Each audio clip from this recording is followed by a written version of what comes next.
और अब अहम खबर की बात करेंगे। मध्य प्रदेश में उपचुनाव को लेकर सीएम शिवराज का तूफानी दौरा आज भी जारी है। सीएम आज खंडवा लोकसभा सीट के लिए कई सभाओं को संबोधित करेंगे। जावर गांव में सीएम दोपहर 1:30 बजे और जबकि मांधाता विधानसभा के किलौद गांव में दोपहर 2:45 पर 2:45 बजे चुनावी प्रचार करेंगे। सीएम भीकनगांव विधानसभा के तेतरानिया गांव भी पहुंचेंगे। 12 बजे चुनावी सभा यहां पर होनी थी, लेकिन ये थोड़ा साफ कर दें एक बार फिर कि तेतरानिया गांव में जो 12 बजे चुनावी सभा होनी थी वो बारिश की वजह से स्थगित कर दी गई है। बोलो, आपको मामा पर विश्वास है और मामा के साथ जाएंगे। पूर्व सीएम कमलनाथ आज खंडवा लोकसभा सीट के लिए प्रचार करेंगे। कमलनाथ बुरहानपुर के नेपानगर धूलकोट में 11 बजे और खंडवा की मांधाता विधानसभा के पुनासा में दोपहर 1 बजे चुनावी सभा को संबोधित करेंगे।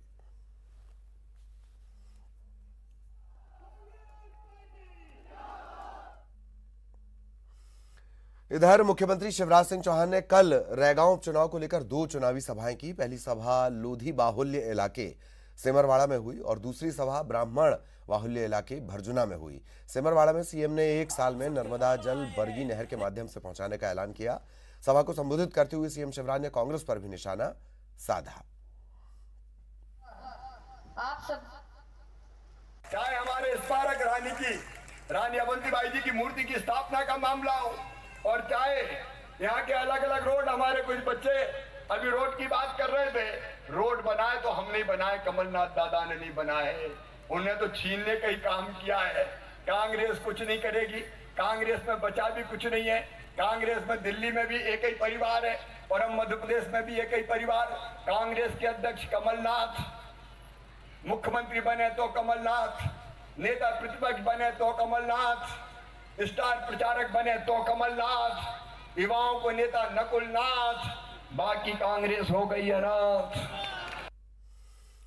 और उपचुनाव के दौरान चुनाव आयोग में शिकायतों का सिलसिला भी जारी है। कल प्रदेश मंत्री रजनीश अग्रवाल की अगुवाई में बीजेपी का प्रतिनिधिमंडल चुनाव आयोग पहुंचा और जोबट से कांग्रेस के प्रत्याशी महेश पटेल के खिलाफ शिकायत की। बीजेपी ने महेश पटेल पर गुंडागर्दी करने का आरोप लगाया है और महेश पटेल के लिए एक विशेष पर्यवेक्षक नियुक्त किए जाने की मांग की है। कंप्यूटर बाबा की तरफ से की जा रही बयानबाजी पर भी बीजेपी ने चुनाव आयोग में शिकायत की है। जोबट के प्रत्याशी महेश पटेल जी के बारे में लगातार गुंडागिर्दी, आतंक, दहशत का माहौल आदिवासियों के बीच में खड़ा करने का काम कांग्रेस के प्रत्याशी द्वारा खुल्लम खुल्ला किया जा रहा है और ये घटनाएं उन क्षेत्रों में हुई हैं। उनकी एफआईआर भी वहां जो पीड़ित पक्ष है उनके द्वारा करवाई गई। जो गुंडागिर्दी है वो उनके वीडियोज, उनके तमाम प्रकार की तथ्य चुनाव आयोग में हम पहले ही दे चुके हैं। शिकायत की है, इसके माध्यम से स्पष्ट मांग की है कि एक स्थायी पर्यवेक्षक महेश पटेल के लिए लगाया जाना चाहिए और जिन पर गंभीर प्रकरण दर्ज हैं उनको तत्काल गिरफ्तार किया जाना चाहिए, कार्रवाई किया जाना चाहिए। और इसी 21 अक्टूबर को जनसंघ के स्थापना दिवस पर बीजेपी उपचुनाव वाली सीटों पर बड़ा कार्यक्रम करने जा रही है। कार्यक्रम में जनसंघ के स्थापना दिवस पर कार्यक्रम होगा दीपक से कमल तक की यात्रा। ये कहानी लोगों को बताई जाएगी। साथ ही सभी बूथों पर कमल का निशान बनाकर उस पर दीपक रखा जाएगा और जनसंघ से बीजेपी के सफर की कहानी लोगों को बताई जाएगी।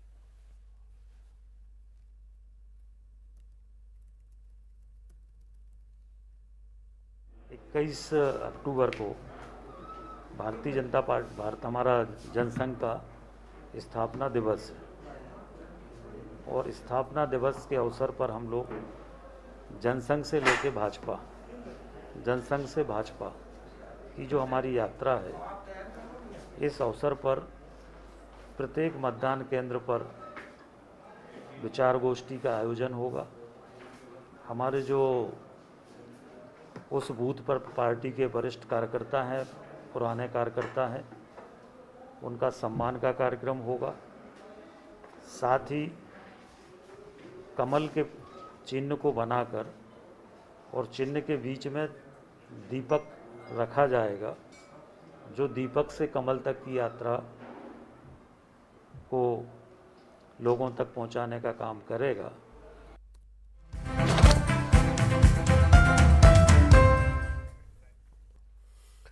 और अब बात सुबह सवेरे की करेंगे। अखबार और अखबार के साथ चाय की चुस्कियां।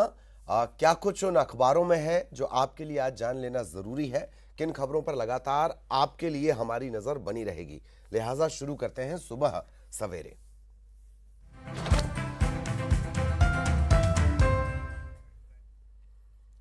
और सीधे लिए चलेंगे भोपाल। सहयोगी जितेंद्र इस वक्त हमारे साथ जुड़े हुए हैं। जितेंद्र से जानेंगे क्या कुछ आज के अखबार कह रहे हैं। सुप्रभात जितेंद्र, क्या कुछ कह रहे हैं आज के अखबार?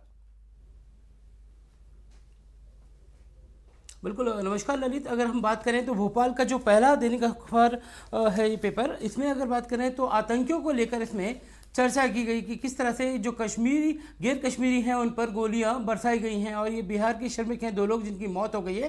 तो कह सकते हैं कि पाकिस्तान अभी भी अपनी नापाक हरकतों से बाज नहीं आ रहा है और इस तरह से उसने फिर से आतंकी हमला किया है और लोगों पर लगातार गोलियां ताबड़तोड़ हमला किया है। ये लगातार पिछले अगर बात करें तो काफ़ी ये जो पिछला महीना रहा है इसमें उन्होंने कई शिक्षक को भी अपना निशाना बनाया। उसके अलावा ये कश्मीरी जो यहाँ पर लोग रह रहे थे, गैर कश्मीरी लोग, बिहार के 2 लोग थे, मजदूर थे, उन पर ताबड़तोड़ गोलियां बरसाई हैं। तो कह सकते हैं कि सबसे बड़ी बात यह है कि आने वाला कुछ समय है वहाँ पर वर्ल्ड कप में हमारा मैच पाकिस्तान से होने जा रहा है। तो लोग किस तरह से इस मैच को देख पाएंगे, क्योंकि लोगों को अभी भी नफरत काफ़ी भरी हुई है पाकिस्तान के खिलाफ। हालांकि मैच के जरिए लोग जरूर एंजॉय करते हैं, मगर ये एंजॉय वाली बात नहीं है। सैनिकों पे हमला होता है और हमारे लोगों पे हमला होता है तो पाकिस्तान का जो है नापाक चेहरा सामने आ जाता है। उसके अलग हटकर हम बात करें तो भोपाल में लगातार बारिश का दौर फिर से शुरू हुआ है, जिसके चलते कुछ लोगों को गर्मी और उमस से राहत मिली है। और हालांकि बारिश का जो एक कोटा था वो अभी तक उस तरह से पूरा नहीं हो पाया, क्योंकि भोपाल के जो आसपास के 4 डैम में भरा जरूर गए हैं मगर एक भी डैम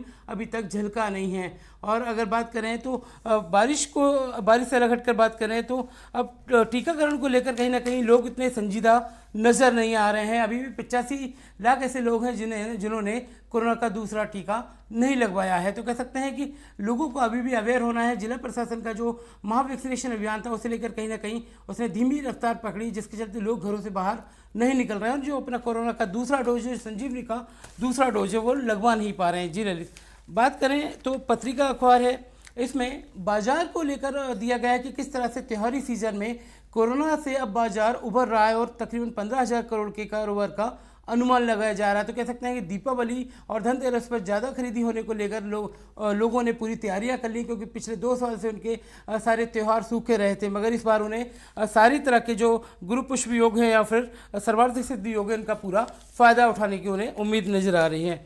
इससे अलग हटकर हम बात करें तो ये आप देख रहे हैं कि इस पेपर में भी गैर कश्मीरी मजदूरों पर किस तरह से हमला किया गया है और सेना और पुलिस के कैंप में इन लोगों को राहत के लिए भेजा गया जिन लोगों पर हमला हुआ है। तो कह सकते हैं कि अब बेलगाम को लेकर जिस तरह से हमला है उसे लेकर किस तरह की आगे की रणनीति बनाई जाती है, उन लोगों पर किस तरह से शिकंजा कसा जाता है ताकि इस तरह के हमले दोबारा ना हो पाएँ। बारिश को लेकर भी भोपाल के इसी पेपर में दिया है कि तरबतर हुआ शहर। तो बारिश की बूंदों से पूरी राजधानी रात भर तरबतर रही है, लोगों को राहत मिली है, मगर ये राहत बारिश के मौसम की विदाई के साथ वाली विदाई है, क्योंकि मौसम अब जाने को है और लोगों को ये आखिरी बारिश का ही इंतजार था। नवदुनिया अखबार ने भी इसी हमले की निंदा की है। कश्मीर में बिहारी श्रमिकों की हत्या को लेकर टाइटल दिया गया है और सब दूर से यही बात को लेकर पाकिस्तान का विरोध किया जा रहा है कि किस तरह पाकिस्तान चोरी छुपे आकर हमारे लोगों पर हमला कर देता है, उनकी जान ले लेता है। तो इसे लेकर कोई ना कोई एक ठोस रणनीति बनाने की बात कही जा रही है। इससे अलग हटकर बात करें तो नवदुनिया में भी यही वैक्सीन को लेकर ही ज़्यादातर जिक्र किया गया है कि किस तरह से 85 लाख लोगों ने अपनी दूसरी डोज के प्रति लापरवाही बरती है और उन्हें अभी भी वैक्सीन के डोज से महरूम रहना पड़ रहा है। और प्रशासन की ओर वो टकटकी लगाए देख रहे हैं, क्योंकि पहले तो लोगों को आसपास कैंप नजर आ जाते थे, लोगों को वैक्सीन लग जाती थी, मगर इस बार अब थोड़ा माहौल ठंडा नजर आ रहा है। एक सबसे अच्छी खुशखबरी वाली बात यह है कि भोपाल में एक परिवार के यहाँ पर जब बेटा जन्म लिया तो उन्होंने जो किन्नर समुदाय के तमाम लोग हैं, भोपाल के तमाम किन्नर हैं, उन्हें अपने घर पर बुलाया, उनका सम्मान किया और उनकी आरती और पूजा उतारने के बाद उनको खुद अपने हाथों से उनको बधाई दी है। तो कह सकते हैं अभी तक अमूमन देखा जाता है कि किन्नर लोगों के घरों तक पहुंचते हैं और उनसे बधाई लेते हैं, मगर ये पहला ऐसा आयोजन भोपाल में है जहाँ पर 200 से ज़्यादा किन्नरों को अपने घर बुलाकर बेटे होने की खुशी में इन्होंने ये आयोजन किया है। जी ललित। जी जी जी जी, चलिए बहुत बहुत शुक्रिया जितेंद्र आपका। इस जो तमाम हेडलाइन सुर्खियां आपने बताई और किन किन पर हमारी नजर बनी रहेगी वो भी जितेंद्र ने एक इशारा आपको दिया। तो लगातार खबरों का सिलसिला भी जारी है, एक ब्रेक के लिए रुक रहे हैं।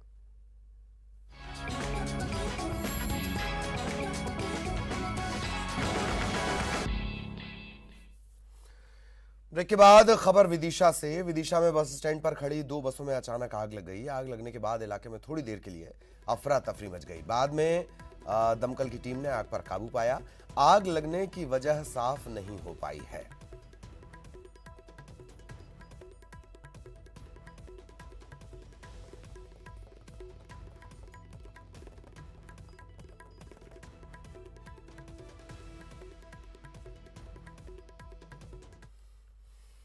इधर हरदा में देर रात रेलवे के खाली माल गोदाम में आग लग गई। लकड़ियों से बना पुराना माल गोदाम जलकर खाक हो गया।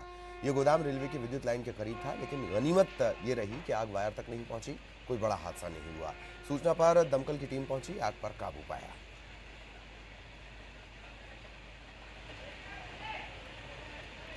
हरदा का ये मामला। हरदा में देर रात रेलवे के खाली माल गोदाम में आग लग गई। ये लकड़ियों से बना पुराना माल गोदाम था। देखते ही देखते आग फैली और जलकर ये राख हो गया। रेलवे की विद्युत लाइन के ये करीब था। गनीमत ये रही कि आग वहां तक नहीं पहुंची, वायर तक नहीं पहुंची, वरना बड़ा हादसा हो सकता था। इसके बाद दमकल को भी इत्तला दी गई और इस आग पर काबू पाया जा सका।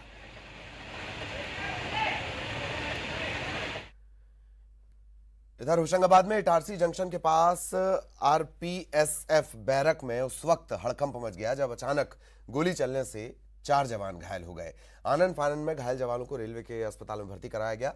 वहीं एक की हालत गंभीर है और उसे होशंगाबाद के निजी अस्पताल रेफर किया गया है। बताया जा रहा है कि ऑटोमेटिक गन की सफाई के दौरान एक जवान से गोली चल गई और 4 जवान जख्मी हो गए। करीबन 5 से सवा 5 के बीच में आरपीएफ टीआई देवेंद्र चौहान जी का मेरे पास कॉल आया था, जिन्होंने मुझे अवगत कराया था कि प्रोबेबली क्लीनिंग के दौरान जो ओल्ड गार्ड रनिंग रूम है उसमें 3 से 4 जवानों को एक्सीडेंटल फायर वहाँ हुआ है। तो उन सभी जवानों को हॉस्पिटलाइज करवाया गया है। तो अभी मेरे पास यही इनपुट है इसमें।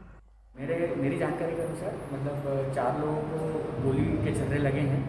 तो गन शॉट हुआ तो उसके जो छर्रे निकले वो 4 पेशेंट को लगे हैं। उसमें से एक पेशेंट के गर्दन में राइट साइड गले के पास वहाँ पर एक दो छोटे छोटे छर्रे हैं और दूसरा पेशेंट है उसकी पीठ में लगे हुए हैं।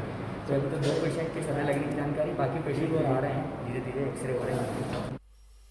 इधर रतलाम जिले के हतनारा गांव में मलेनी नदी पर एक यात्री बस पुलिया पर लटक गई। दरअसल इस बस का स्टीयरिंग फेल हो गया था और उसके बाद ये हादसा हुआ। गनीमत ये रही कि किसी तरह की कोई जनहानि नहीं हुई।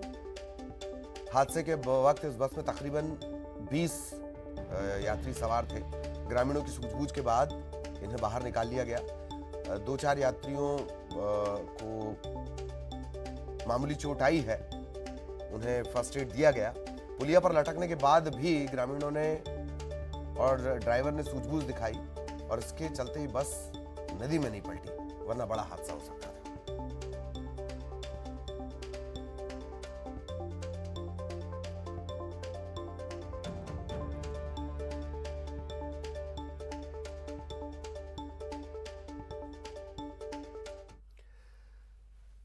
खबर उमरिया से। यहां के इमामबाड़ा इलाके में स्थित एक ज्वेलरी की दुकान में दिन दहाड़े लूट का मामला सामने आया है। हालांकि लूट की वारदात को अंजाम देकर फरार हो रहे 2 बदमाशों को आसपास मौजूद लोगों ने धर दबोचा और उसे पुलिस के हवाले कर दिया। बदमाशों की ये पूरी घटना एक दुकान में लगे सीसीटीवी में कैद हुई है। फिलहाल आरोपियों के पास से लूटी गई 1.25 लाख की ज्वेलरी से भरा एक बॉक्स बरामद कर लिया गया है। पुलिस अभी भी तफ्तीश कर रही है और दोनों आरोपियों से उनकी पूरी गैंग का पता लगाने की कोशिश कर रही है।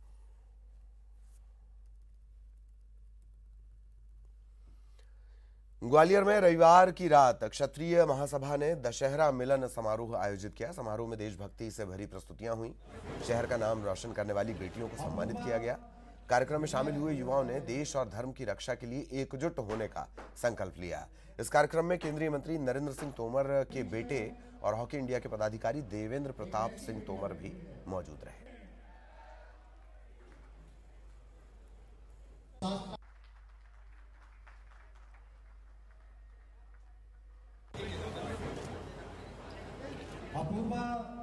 इस बिटिया ने पूरे हमारे ग्वालियर में रविवार रात भगवान राम की महाआरती आयोजित हुई। महाराष्ट्र भाजपा के सह प्रभारी जयभान सिंह पवैया ने कुसुमाकर रंगमंच पर महाआरती का ये आयोजन किया। महाआरती में संत समाज, शहर के प्रबुद्धजन, भाजपा नेताओं ने 501 दीपों से भगवान श्री राम, लक्ष्मण, सीता और हनुमान जी की आरती की और इस दौरान कथक नृत्य के जरिए भगवान श्री राम की आरती का प्रस्तुतिकरण भी हुआ।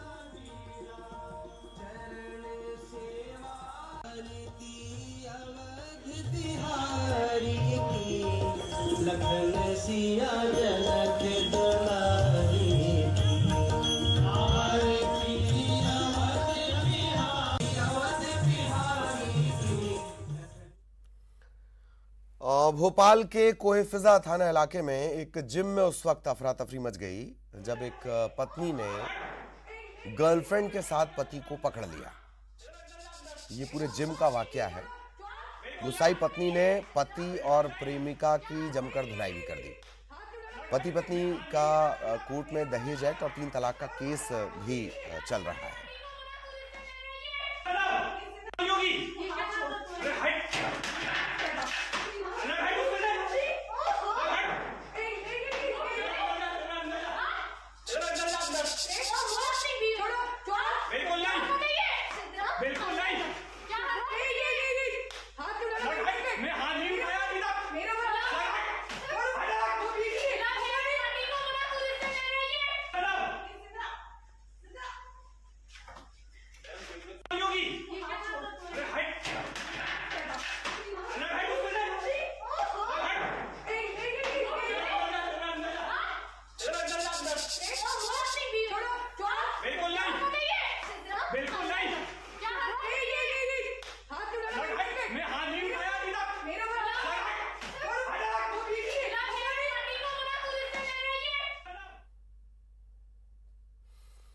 उज्जैन के महाकाल मंदिर में श्रद्धालुओं ने इस बार दिल खोलकर दान दिया है। एक रिकॉर्ड कायम कर दिया है। 110 दिनों में दानदाताओं के जरिए 23 करोड़ रुपए से ज्यादा की आय हुई है। इसमें विदेशी करेंसी है, ऑनलाइन दान भी आया है। मंदिर समिति में दान, लड्डू प्रसाद, शीघ्र दर्शन टिकट, भेंट पेटी, दान पेटी, भस्म आरती की बुकिंग, इस तरह की जो आय है इससे महाकाल का खजाना भर गया है। और महाकालेश्वर मंदिर का दरबार लॉकडाउन के बाद 28 जून 2011 से 21 से आम लोगों के लिए खोला गया था और इन 3 महीने में 17 दिन के समय में देश भर से आने वाले श्रद्धालुओं ने दिल खोलकर दान दिया। जो हमारी जितनी भी दान पेटियां हैं और सभी से मैं अपील करूंगा कि ज़्यादा से ज़्यादा जितना भी दान जो है वो मंदिर में दे सकें उतना ज़रूर चढ़ाएं। और हमारी जो दूसरी व्यवस्था चालू हुई है, जो प्रोटोकॉल की सुविधा का लाभ ले रहे हैं दर्शन के लिए, उनसे भी हम लोग जो ले रहे हैं उससे भी मंदिर के इनकम में वृद्धि हुई है।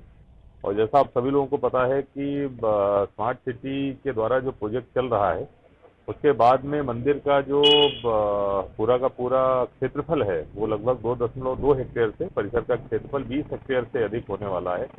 तो निश्चित रूप से मंदिर की भव्यता बहुत ज़्यादा बढ़ेगी, लेकिन उसके जो संधारण में, मेंटेनेंस में और वहाँ के जो अपकीप में है उसमें खर्चा भी जो है कई गुना बढ़ जाएगा। तो उसके लिए भी हमको तैयारी करनी है।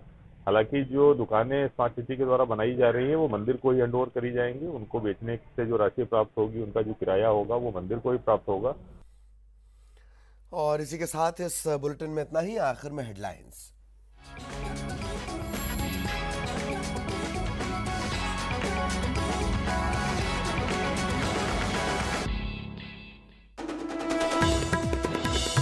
सीएम शिवराज आज खंडवा लोकसभा उपचुनाव के लिए करेंगे ताबड़तोड़ रैली। जावर और किल्लोद गांव में सीएम करेंगे प्रचार। पूर्व सीएम कमलनाथ आज खंडवा लोकसभा सीट के लिए करेंगे प्रचार। बुरहानपुर और मांधाता विधानसभा में सभाएं, कांग्रेस के पक्ष में करेंगे वोट अपील। होशंगाबाद में इटारसी जंक्शन की आरपीएसएफ बैरक में चली गोली, 4 जवान घायल। ऑटोमेटिक गन साफ करने के दौरान हुआ हादसा। रतलाम में टला बड़ा हादसा, स्टीयरिंग फेल होने से मलेनी नदी की पुलिया पर लटकी बस, 20 से ज्यादा यात्रियों को ग्रामीणों ने सूझबूझ से निकाला बाहर।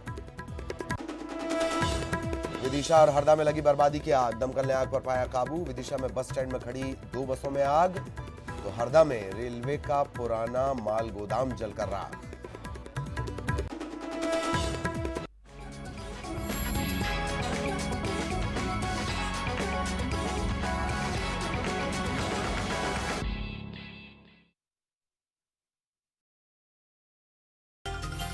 बीजेपी ने कांग्रेस